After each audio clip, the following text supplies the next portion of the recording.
when nobody has faith in you, you have to have faith in yourself. Do you recall a time where the winning shot was down to you and you became the make it or break it point?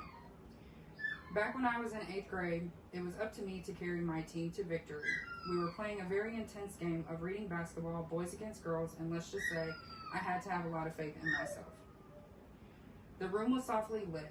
My teacher had this thing where he would dim the lights, turn on the disco ball, and create an atmosphere that allowed the students to relax, unwind, and have fun. Everyone was seated and anticipating the activity he had lined up for the day. When he walks into the room, he creeped past the sea of students with his head down, hands gripped behind his back, almost with an aura of disappointment. Most of us were thinking that the room could have been set up from the previous class and that our class had done something to disappoint him. He walks deeper into the classroom and planted in his seat behind his desk. As he sits quietly, stares among the students, the class became very uneasy and still. Just as soon as we were assuming he was upset with us, he jumps out of his seat and stands on his desk with the most goofy smile. He yells out, "Who's ready for some reading basketball?" We all get excited and cheer with joy. Mr. S separates the room. Girls on one side, boys on another.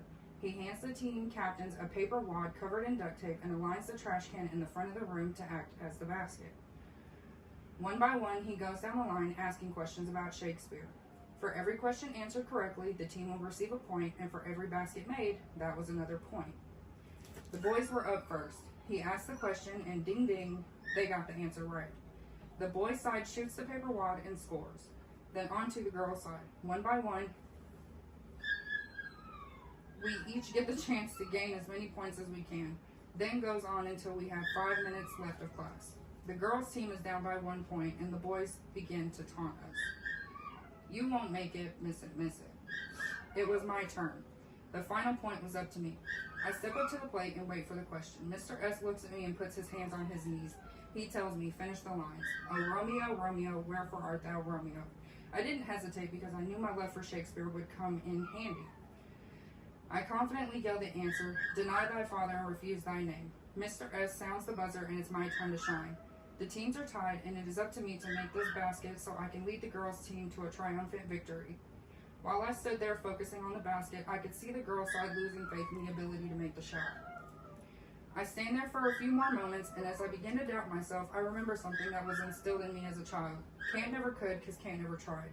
So I took the paper wad, held it above my head, and threw it in the direction of the basket. While the ball was flying through the air, it seemed like time began to slow down. Everything was moving in slow motion, and everyone was staring at the paper wad with wide eyes and open mouths. The wad lands in the basket, and the class goes wild. I did it. I made the winning shot, and while leaving class, I held my head high and thought to myself, I came, I saw, I conquered. Very good. Very good.